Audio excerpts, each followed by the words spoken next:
All right. I think this is on now. Says it's starting to stream. I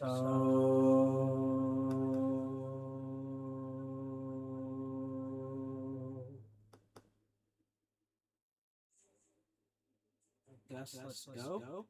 Um, hey, welcome to the first episode of Bowens Data Solutions Company. This is gonna be episode one. And this basically we're just gonna go over essentially like what I offer for the company. What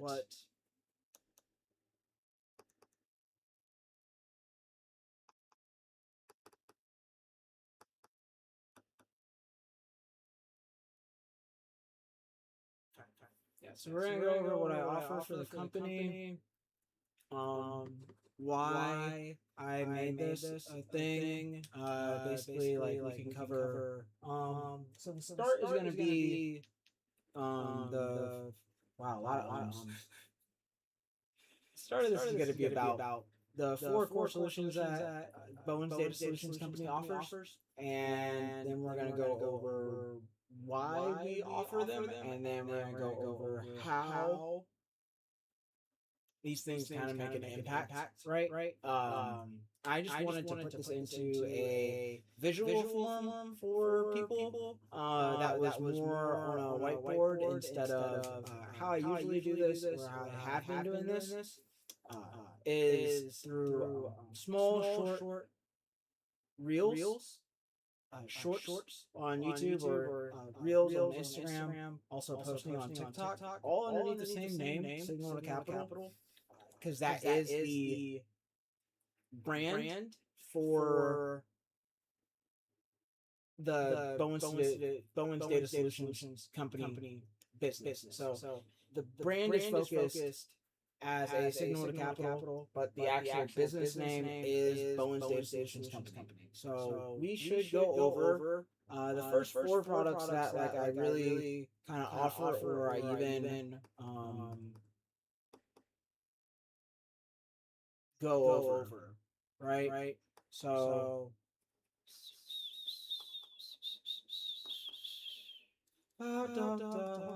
pick up the phone on the first line.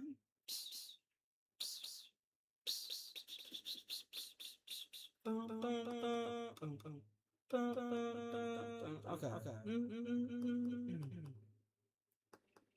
So I guess one thing to cover is like who is this even really for?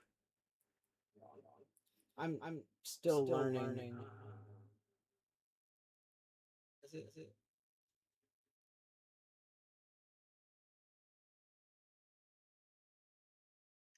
Is it?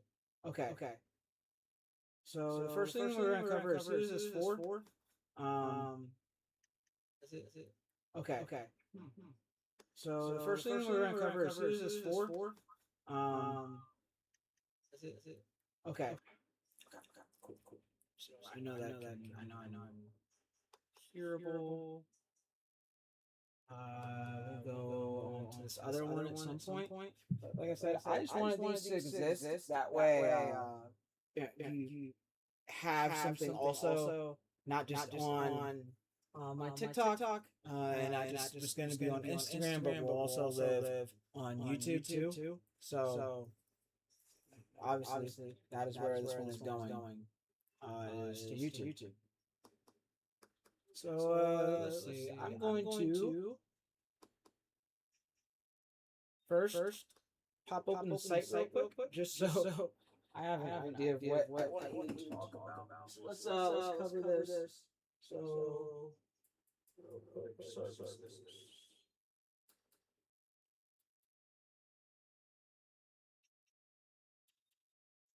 So I offer churn analysis.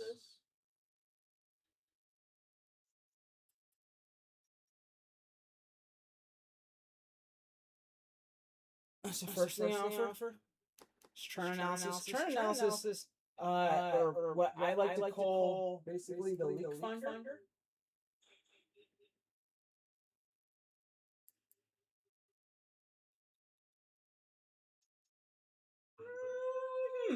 Yeah. So like why do we even do churn analysis or the leak finder, right? So like something I've learned over this time is it doesn't really matter how many people you can acquire if you're always going to lose them. You know? And so if you can't figure out what the lifetime value of your clientele really is, or the amount of time it takes to even get your ideal client, or why your ideal client leaves, or why clients are leaving. If there's no knowledge of these things, then there's no way that we can do anything to change what's going on. Right. So that's the first thing that we do. We look at what the churn rate is, why people are leaving. So let's go over like what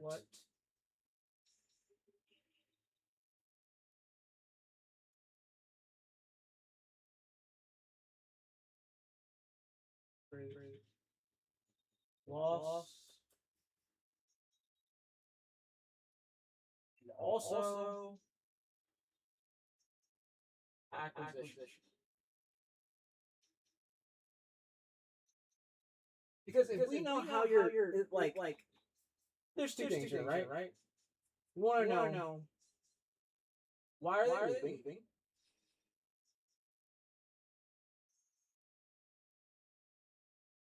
You know, that's the big thing. We want to know what's the biggest contributing factor to a client leaving or no longer paying for your services. And the other thing we want to know is what is bringing them in.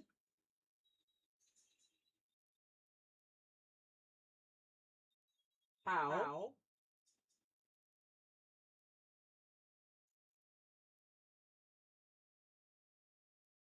are we acquiring?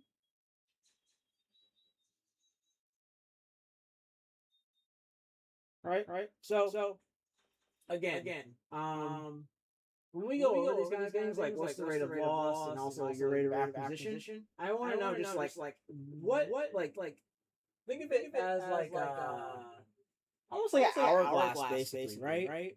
You know, that's one way I could figure this to somebody is basically like an hourglass. So as we're filling this up with sand, you can see sand coming out, right? And what we need to know is how can we stop the sand from slipping, or what is leading to the biggest leak? You know, so even if let's say you had five factors that are leading to people leaving, right? And we found the biggest one, you know, and we found the three biggest factors of why people are even coming in, right? We can turbocharge each of those. You know, we can figure out how to essentially gain a point back, or when we say point, we basically mean like we can get your rate of acquisition maybe to be 2 to 3% higher, and we can also lower this rate of loss by however much by fixing or proposing fixes to the business, right? But as long as we know why they're going, what's bringing them in, and then how exactly are we acquiring them, right? I want to know through what channels are they coming in, or that essentially tells us what is going well with the business. So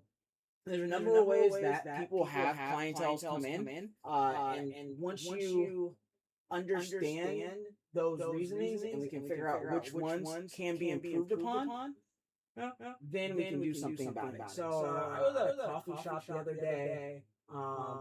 They have a gigantic Instagram following. They very well on social media, but he doesn't use the social media in a way to really make money. He uses the social media as a big broadcaster overcast, right? But there's not like an incentive to them uh, even looking at the Instagram or liking the Instagram or anything, or coming in. There's no incentive. There's no bit of human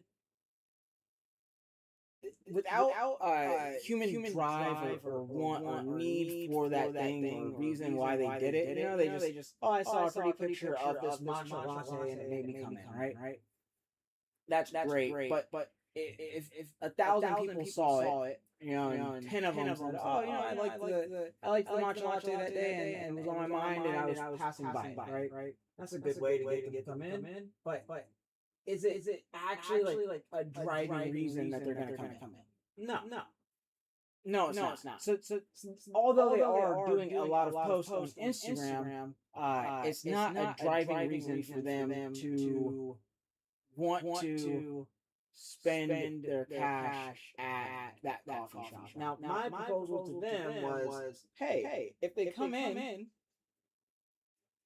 and they liked that Instagram photo, whatever the photo was, you could give them $1 off of whatever, and that would make it so that they have a reason to come in, right? Or they have a reason to stop by. Now, that's basically like a customer loyalty kind of thing, like, customer income thing. They show it to you, but now you know that people are looking at that Instagram and also using it. So it comes down to like really and honestly, a lot of these business solutions will always be somewhat simple.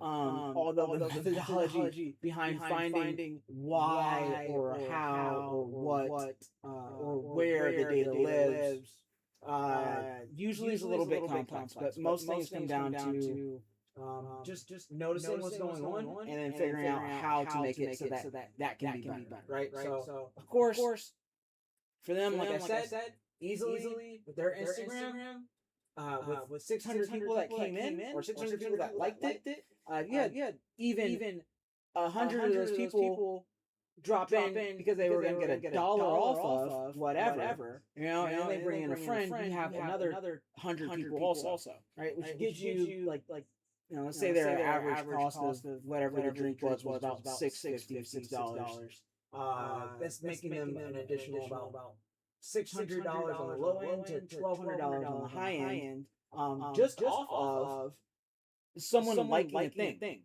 That has nothing to do. They were going to post it anyways. It just gives that person an incentive to come in, right? So that is like a human factor in that, and it's not something that we always consider or like even really think about. So that's what getting into the leak finder is really about. It's about winning.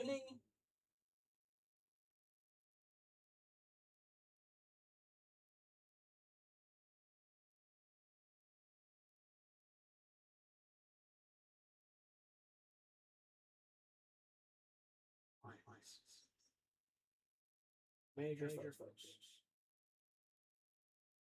Right? It's also about finding where we can pick up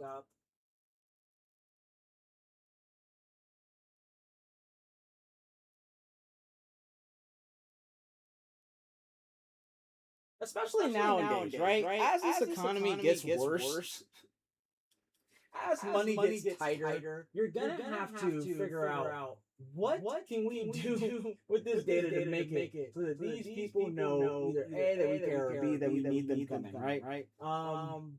With one business that I worked with this business, Platypus Brewing, for a while. And we were essentially doing like a trend analysis for them, basically. But what we wanted to know was how can we acquire more customers? And what we did was we put together a comedy show to get more people coming in the door on that Tuesday, and to build more awareness for them. That was our essential. That was our first focus that we like really came up with was how are we going to drive revenue towards their business, right? So that's what we did.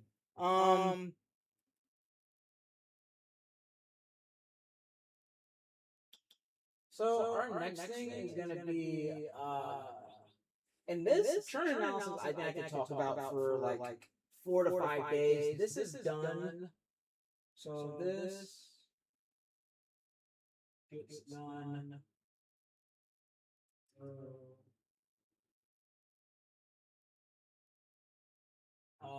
A lot of times I like to use decision tree modeling for this, or you can use leaf nodes also. But basically, what's going to happen is it's going to look at this factor here splits off, and then so this might be one major factor, and it's going to give you like yes, no, right, and then we can get a percentage of what's missing now, and that will tell us is it a major factor, right? And it does that time and time again, time and time again, time and time again. You can do multiple iterations of a decision tree modeler. And I do that through Python. You can also do this through Claude, but you need to make sure that you know how to do a get dummies and everything else, class balancing, all sorts of things to make sure you can get this to be correct. And then we also have to be able to identify, false positives. So we want to make sure that we test for false positives, false negatives. And then I want to know what the curve of that is too. So there's a lot of factors that go into making this decision, which is why I offer it as a service, because business owner's job is just to make sure they can sell coffee or put their business in the right spot, or they're working on operations of some kind. Their job is not to go through and really look at this kind of thing. And that's why we hire data analysts to do this kind of thing, right? This is really what data analysts and business analysts do. Business intelligence analysts really do, right? This drives an insight.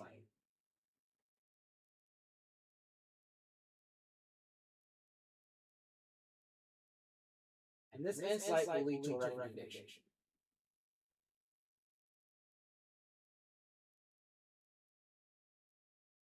And from that recommendation, we can build out a forecast for what most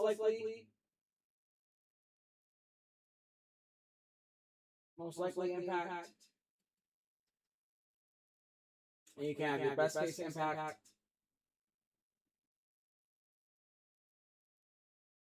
And we also have a worst case impact.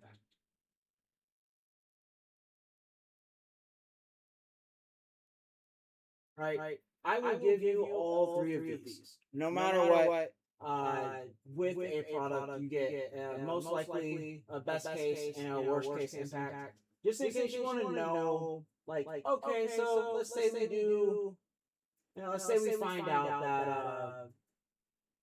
that customers are leaving because there's not enough seating, right? It's going to be a tough fix. It's going to be a very tough fix.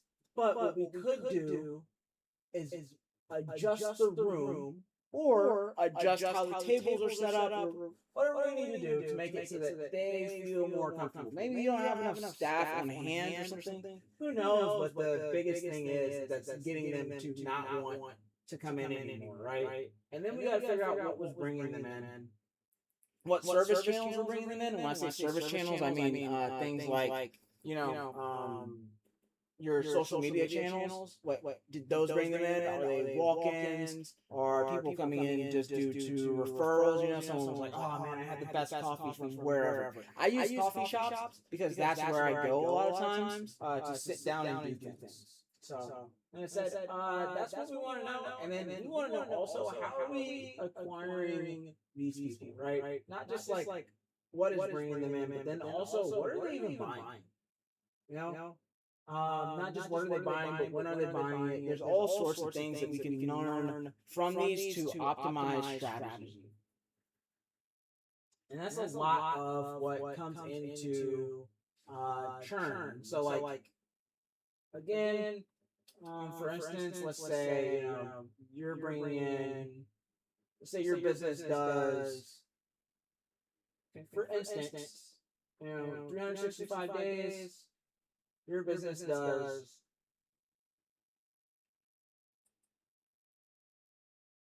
something like $700 a day. Right? That's not a bad business. Especially for like a coffee shop. Yeah, you can sell 100 coffees. Let's say they sell 100 coffees a day. Right? But then it turns out that I don't know, the I'm gonna have to do this a little. You guys gotta bear with me. This is my first episode, so this isn't gonna be still no views.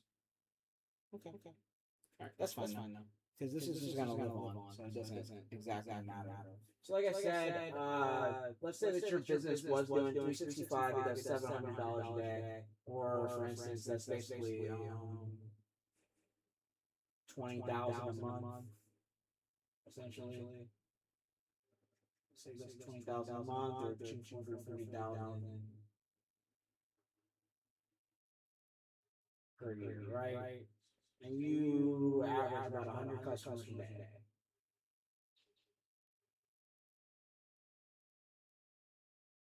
You know, and your churn, your rate of loss, customers, you lose 2 customers a day. And you also acquire one. So out of like the regulars or however it kind of shakes out, that's the math, right? So after an extended amount of time, even after like 30 days, you would have lost 60. You take the loss of 60 customers, you take a gain of 30 customers, and to be honest with you, you're not really going to notice this for some time. Especially because like seasons come and go, and so like it's hard to notice day to day if you're not looking at the data like that, right? And this is really simple. This is a very simple one. This is not exactly how this is going to go. This is just like a simple explanation to why you want to know, right? And even like it's a lot smaller of a number. So it's going to be a lot smaller of something than that. But that is why we go over it. That's essentially the entire thing is we're gonna cover how this makes such a huge difference. Because even if you flip this and you churn less, of course, the math says if you acquire more than you churn, you're gonna make more money.